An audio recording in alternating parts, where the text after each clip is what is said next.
Hello friends, welcome to Roopalavanya Swaralahari channel. ఈ ఛానల్లో మీరు వింటున్న కథ నా రౌడీ కిల్లర్. ఈ కథలో ఈ భాగం వినబోయే ముందుగా ప్రీవియస్ పార్ట్స్ ఎవరన్నా మిస్ చేసి ఉంటే ముందు అవి వినండి ఫ్రెండ్స్. అలాగే ఫస్ట్ టైం ఛానల్ చూస్తున్న వాళ్ళు ప్లీజ్ లైక్ చేసి, షేర్ చేసి, సబ్స్క్రైబ్ చేసుకుని సపోర్ట్ అందించండి. ఇంకా స్టోరీలకు వెళదాం. నువ్వు శ్రీను ముందు ఏడిస్తే వాడికి అనుమానం వచ్చేస్తుంది. త్వరగా నిజం ఒక్కొక్కటిగా తెలిసిపోతే ఆ తర్వాత వాడిని ఆపడం మన తరం కాదు. నీకు తెలుసు కదా, ప్లీజ్ రా అంటూ తను తలని తన గుండెలకి హత్తుకుని తలపై రాస్తూ ఊరుకోబెడుతూ రాజేష్ కూడా ఫీల్ అవుతూ ఉంటాడు. బావా, నాకు కుల్ఫీని చూడాలని ఉందిరా. నాకు తెలివి వచ్చి 2 రోజులవుతుంది. అయినా కూడా ఇంతవరకు ఎవరిని చూడలేదు. నేను కుల్ఫీని, అమ్మని, అందరినీ చూడాలి. కుల్ఫీకి కాలు నొప్పి అయితే వీల్ చైర్లో కూర్చోబెట్టి తీసుకురా అంతే అని రిక్వెస్ట్ చేస్తున్నట్లే చెప్తున్నా కూడా కొంచెం గట్టిగా అరిచి చెప్తాడు శ్రీను. అది కాదురా, ఐసీయూలోకి ఎక్కువ మందిని పంపట్లేదు, అందుకే అమ్మ రాలేదు. రేపే అమ్మని తీసుకువస్తాను, ఓకేనా అంటాడు రాజేష్. ఒరే, నేను కుల్ఫీ గురించి అడుగుతుంటే అమ్మ అన్న ఒక్క పాయింట్ దగ్గర ఆగిపోతున్నావేంటిరా? నేను కుల్ఫీని కూడా చూడాలి అన్నాను, వినిపిస్తుందా నీకు అని మళ్ళీ అడుగుతాడు. ఎంత అవాయిడ్ చేయాలి, తప్పించుకోవాలి అని చూసినా శ్రీను వదలకపోయేసరికి రాజేష్కి ఏం చెప్పాలో తెలియక చూస్తూ ఉంటాడు. మరి ఇలా 2 రోజుల్లోనే ఇంతగా అరిచి గోలు చేస్తున్నాడు అనుకోలేదు. మినిమం వారం రోజులైనా ఆపగలను అనుకున్న వీడిని. అయినా వాడికి అమ్ము మీద ఉన్న ప్రేమ అలాంటిది. ఇప్పుడు ఎలా, ఏం చెప్పి వీడిని ఆపాలి అని లోపలే టెన్షన్తో ఆలోచిస్తూ ఉంటాడు రాజేష్. అన్నయ్య అంటూ తను ఏదో బాక్స్ తీసుకుని లోపలికి వస్తుంది. డాక్టర్ నీకు ఈ రోజు నుండి లైట్గా ఉండే ఫుడ్ పెట్టొచ్చు అన్నారట. అందుకే ఇడ్లీ చేసి తీసుకువచ్చాను. తిన్నా కూడా త్వరగా జీర్ణం అయిపోతుంది. మెల్లిగా కూర్చో అన్నయ్య, తినిపిస్తాను అంటుంది తను బాక్స్ ఓపెన్ చేస్తూ. తింటాన్రా, కానీ నాకు కుల్ఫీని చూడాలని ఉంది అంటుంటే వీడు అసలు కొంచెం కూడా నా మీద కనికరం చూపించట్లేదు. ప్లీజ్ రక్కీ, నువ్వు అయినా కుల్ఫీని చూపించవా? అట్లీస్ట్ వీడియో కాల్ చేయి. కుల్ఫీ రూమ్లోకి వెళ్ళి అలా అయినా చూసి మాట్లాడతాను. అసలు మీరు నాకు తెలివి వచ్చిందని తనకి చెప్పారా? కుల్ఫీ నిజంగా స్పృహలో ఉంటే నన్ను చూడకుండా ఇన్ని రోజులు ఉండలేదు, మీరు చెప్పలేదా అని కొంచెం సీరియస్గా అడుగుతాడు శ్రీను. తను రాజేష్ కామ్గా ఇద్దరు మొహాలు చూసుకుంటూ ఉంటారు. అడుగుతుంటే సమాధానం చెప్పకుండా అలా డల్ ఫేస్లు పెట్టుకుని చూస్తారేంటి అంటాడు. ఆ అమ్ము లేదురా అంటాడు చాలా మెల్లిగా రాజేష్. తను తల వంచేసి కళ్ళలో నీళ్లు బయటికి రాకుండా కింద పెదవిని లోపలికి అణిచి పెట్టుకుంటూ ఉంటుంది. ఏంటి, వినిపించలేదు అంటాడు శ్రీను ఒకంత అనుమానంతో. అప్పటికే వాళ్ళ నిశ్శబ్దం చూస్తుంటే జరగరానిదేదో జరిగిందని శ్రీనులో అనుమానం మొదలవుతుంది. అమ్ము లేదురా అంటాడు చిన్నగా ఏడుస్తూ రాజేష్. లేదు అంటే ఎక్కడికి వెళ్ళింది? డిశ్చార్జ్ చేసేసారా? ఇంటికి వెళ్ళిపోయిందా? నేను ఇక్కడ ఉన్నాను అని మీరు తనకి చెప్పలేదా అని ప్రశ్నల వర్షం కురిపిస్తాడు రాజేష్. తను మళ్ళీ ఏం మాట్లాడకుండా మౌనంగా ఉండిపోతారు. ఇంకా శ్రేణులో సహనం చచ్చిపోయి చెప్తారా లేదా అని గట్టిగా అరుస్తూ కడుపు మీద చెయ్యి పెట్టుకుంటాడు. అరిచిన వెంటనే నొప్పి వస్తుంది తనకి. అక్కడే ఉన్న నర్స్ అది చూసి, సార్ మీరు అలా అరవకూడదు, మీ కుట్లు ఇంకా మానలేదు, ప్లీజ్ బ్లీడ్ అయ్యే ఛాన్స్ ఉంది, డాక్టర్కి తెలిస్తే మా ఉద్యోగాలే పోతాయి, ప్లీజ్ సార్ అని రిక్వెస్ట్ చేస్తూ ఉంటుంది. అలా అనగానే శ్రీనుని చూసేసరికి బ్యాండేజ్ మీద చెయ్యి వేసి నొప్పి భరిస్తూ ఉంటాడు. అది చూసి రాజేష్ తను టెన్షన్తో, లేదు, అమ్ము గురించి శ్రీనికి ఇప్పుడే ఏం చెప్పకూడదు, ఇలాగే రియాక్ట్ అవుతాడు, వాడికి కోపం వస్తే అమ్ము తప్ప తనని ఎవ్వరూ ఆపలేరు, కానీ ఇప్పుడు ఆ అమ్మునే లేదు, వాడికి ఏం కాకూడదు అని మనసులో అనుకుంటూ, బావా వద్దురా, నువ్వు స్ట్రెస్ అవ్వద్దు, అమ్ము బాగానే ఉంది, కాకపోతే మీ అత్త ఇదంతా నీ వల్లనే అయిందని తనని పుట్టింటికి తీసుకువెళ్ళిపోయింది. నేను మాట్లాడతాను రా పిన్నితో, అమ్ముని తీసుకువస్తాను, ప్లీజ్ రా, కదలకు అంటాడు భయంతో. నిజమా? అత్త కుల్ఫీని తీసుకుపోయిందా? నిజమేలే, నా వల్లే ఇదంతా, నేనే అత్తతో మాట్లాడతాను, ఫోన్ చేసి ఇవ్వు, కుల్ఫీతో కూడా ఫోన్లో మాట్లాడితే నాకు హాయిగా ఉంటుంది అంటాడు శ్రీను.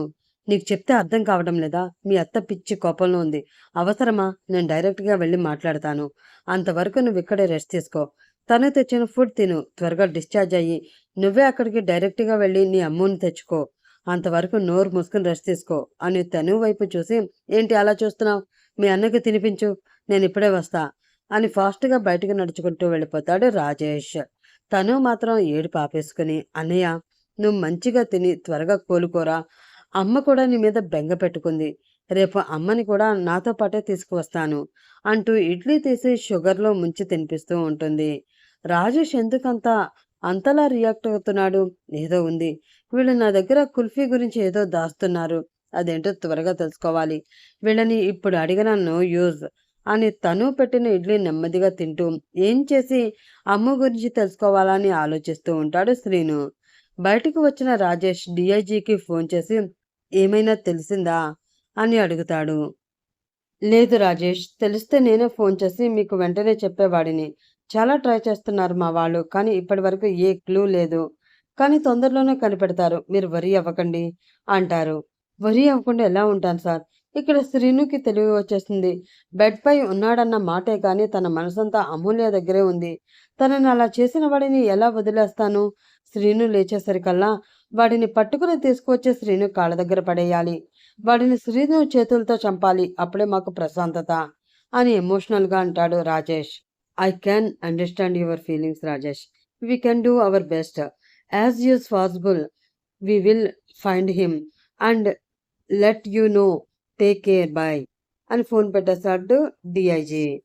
ఏంటిది బాయ్, మనకి హెల్ప్ చేసిన మినిస్టర్స్ పోయారు, పోనీలే ఆ కమలేష్ అయినా ఆ శ్రీనుని చంపేస్తాడు, మళ్ళీ మన బిజినెస్ హ్యాపీగా చేసుకోవచ్చు అనుకుంటే ఇలా జరిగిందేంటి? ఇంకా మనం ఇలా జైల్లో ఉండిపోవలసిందేనా అని జైల్ సెల్లో ఉన్న బీహార్ గాడు పక్క సెల్లో ఉన్న ప్రతాప్ని అడుగుతాడు. అతన్ని తిట్టి, మీరే గనక సత్తా ఉన్నవాళ్ళైతే ఆ కమలేష్ గాడిని నేనెందుకు తీసుకువస్తానరా? ఛా, నా ప్లాన్ అంతా పోయింది. ఇప్పుడు ఇలా జైల్లో ఉన్నా, ముందు నుండి ఆ కమలేష్ గాడు ఎవరి మాట వినే రకం కాదు. అతి కష్టం మీద ఎక్కువ డబ్బు ఆశ చూపి వాడిని తీసుకువచ్చి రెచ్చగొట్టి శ్రీనుని చంపమని ఒకే ఒక్క పని చెప్పాను. కానీ వాడు కనీసం ఇచ్చిన ఆ ఒక్క పనిని కూడా సరిగ్గా చేయకుండా అటు తిప్పి ఇటు తిప్పి మళ్ళీ మన ప్రాణాల మీదకి తెచ్చిపెట్టాడు. వాడు చేసిన పని గాని ఆ కోమాలో ఉన్న శ్రీనుకి తెలిసి లేచాడంటే ముందు మన శాల్తీలే లేచిపోతాయి. పోలీసులు కూడా వాడి పక్కనే ఉన్నారు. కమలేష్ను వాళ్ళు వెతుకుతున్నారట. వాడెందుకు దొరుకుతాడు?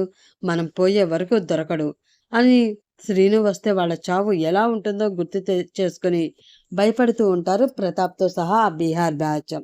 శ్రీను ఎలా ఉన్నావు అంటూ పిలవగానే మెల్లిగా కళ్ళు తెరిచి చూస్తాడు శ్రీను. ఎదురుగా అప్పు అలేఖ్య నిల్చుని చూస్తూ ఉంటారు.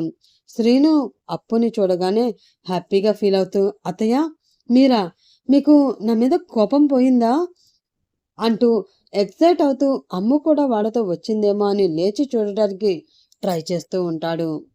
నర్స్ అది చూసి ఫాస్ట్గా వచ్చి బెడ్ని స్ట్రెచ్ చేసి పైకి ఎత్తి శ్రీనుని మెల్లిగా కూర్చోబెడుతుంది. కానీ అక్కడ అప్పు అలేఖ్య మాత్రమే ఉంటారు, అమ్ము ఉండదు. శ్రీను మొహం మళ్ళీ వాడిపోయి అప్పు వైపు చూస్తాడు. నాకెందుకు శ్రీను కోపం, నువ్వు క్షేమంగా ఉండాలని రోజు దేవుడికి దండం పెట్టుకుంటున్నాను అంటూ బొట్టు పెట్టి కనకదుర్గ గుడికి వెళ్ళి వచ్చాను, నీకు ఏం కాదు, తొందరగా తగ్గిపోతుంది అంటూ తలపై చేయి వేసి నిమ్మరుతుంది. అలేఖ్య మాత్రం ఏం మాట్లాడకుండా కామ్గా చూస్తూ ఉంటుంది. అత్తయ్య, అమూల్య ఎక్కడా? రాజేష్ అమ్ము మీ ఇంట్లో ఉంది అని చెప్పాడు, ఇప్పుడు మీతో రాలేదా అని అడుగుతాడు. అమ్ము గురించి అడగగానే అప్పు అలేఖ్య షాక్ అయి చూస్తూ, నీకు రాజేష్ ఏం చెప్పలేదా బాబు అంటూ చిన్నగా ఏడుస్తూ ఉంటుంది అప్పు. కానీ అలేఖ్య నిర్భయంగా అప్పు భుజం పైన చెయ్యి వేసి, అమ్మ ప్లీజ్ వద్దు అంటూ సర్ది చెప్తూ శ్రీను వైపు చూస్తూ ఉంటుంది. శ్రీనుకి అనుమానం ఇంకా పెరిగిపోతుంది. అమ్ము నిజంగా అత్తయ్య వాళ్ళతో ఉంటే నేను అడగంగానే అలా ఎందుకు ఏడుస్తారు అని. అత్తయ్య ఏమైంది, నిజం చెప్పండి, అమ్ము ఎక్కడుంది అని ఇంకొంచెం ముందుకు వచ్చి కడుపు పైన చెయ్యి వేసుకుని అడుగుతాడు. అమ్ము అమ్ము మన అమ్ము చచ్చిపోయింది శ్రీను అంటూ అలేఖ్య ఆపుతున్నా కూడా ఆపుకోలేక అప్పు గట్టిగా ఏడ్చేస్తుంది. శ్రీనుకి అప్పు చెప్పింది అర్థం కాక, ఏంటత్తయ్య ఏమన్నారు అని మళ్ళీ అడుగుతాడు, తనకి తప్పుగా వినిపించిందేమో అని. అదేం లేదు శ్రీను, నువ్వు రెస్ట్ తీసుకో, మేము మళ్ళీ వస్తాం అంటూ అలేఖ్య అప్పు చేయి పట్టుకుని బయటకు తీసుకువెళ్ళడానికి ప్రయత్నిస్తూ ఉంటుంది. కరెక్ట్గా అప్పుడే డోర్ తీసుకుని రాజేష్ తను వాళ్ళ అమ్మ వస్తారు. లోపల అప్పు అలేఖ్యలను చూసి శ్రీను వైపు చూస్తారు. అప్పటికే శ్రీను కళ్ళు పెద్దవి చేసి, ఊపిరి భారంగా వేగంగా తీసుకుంటూ 2 చేతులతో బెడ్షీట్ని నలిపేస్తూ తనేం విన్నాడో మళ్ళీ గుర్తు తెచ్చుకుంటూ ఉంటాడు. ఆంటీ మీరెప్పుడొచ్చారు అంటూ శ్రీను వైపు అప్పు వైపు భయంగా చూస్తూ ఉంటాడు రాజేష్.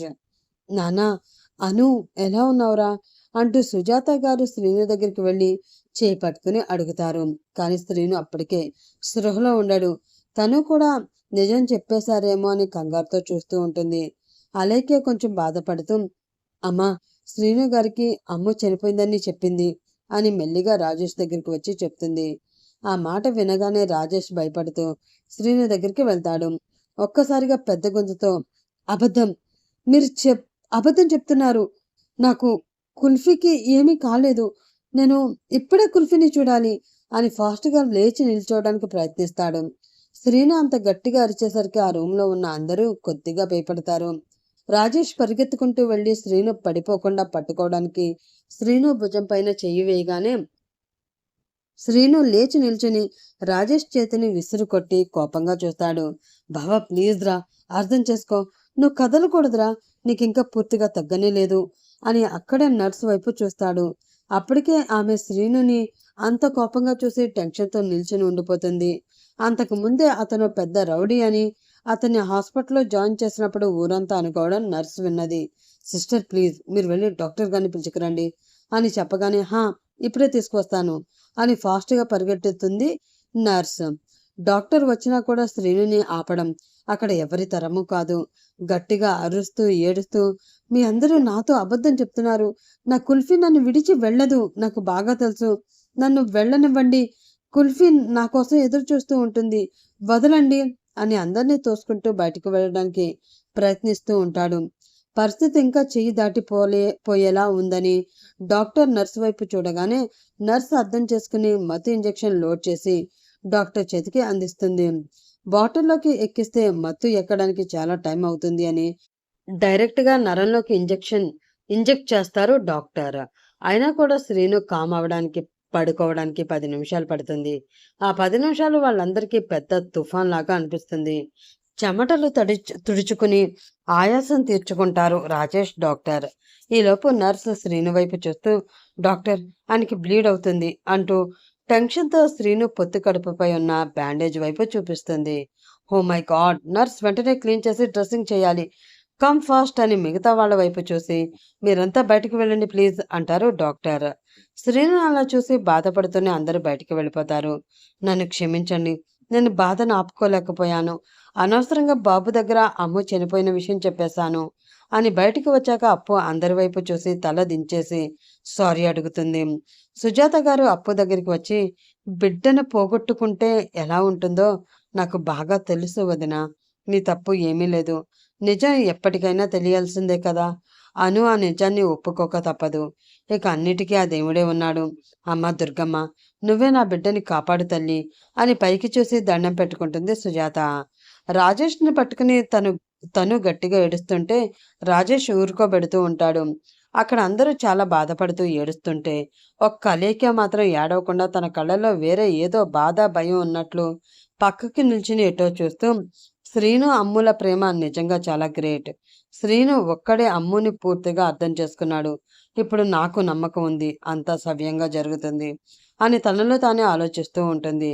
హలో అలేఖ్య ఎక్కడున్నావు అని ఫోన్ చేసి అడుగుతాడు నీరజ్. అమ్మ శ్రీనుని చూస్తాను అంటే హాస్పిటల్కి తీసుకువచ్చాను నీరజ్, ఇక్కడికి వచ్చి మమ్మల్ని పికప్ చేసుకోవా ప్లీజ్ అని అడుగుతుంది. వస్తున్నా, అక్కడే ఉండండి అని ఫోన్ పెట్టేయబోతూ డల్గా మాట్లాడుతున్నావు, ఏమ్రా ఏమైనా అయిందా అక్కడ అని అడుగుతాడు. అమ్మ శ్రీనుకి అమ్ము చనిపోయింది అని చెప్పేసింది నీరజ్. శ్రీను ఒక్కసారిగా లేవాలని ట్రై చేశాడు. స్టిచెస్ కదిలిపోయి బ్లీడ్ వచ్చింది.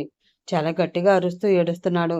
కానీ ఏం చేయలేకపోతున్నాను నీరజ్, ఏం చేయలేకపోతున్నాను అని ఫీల్ అవుతూ ఉంటుంది. సరే ఏం కాదురా, నిజం తెలిస్తే శ్రీను వెంటనే పరిగెడతాడు. తన హెల్త్ కండిషన్ ఇప్పుడేం బాగాలేదు కదా, ఇలా కొన్ని రోజులు తప్పదు, నేను వస్తున్నానుండు అని ఫోన్ పెట్టేస్తాడు నీరజ్. శ్రీను అమ్ము చనిపోవడానికి యాక్సెప్ట్ చేయగలడా?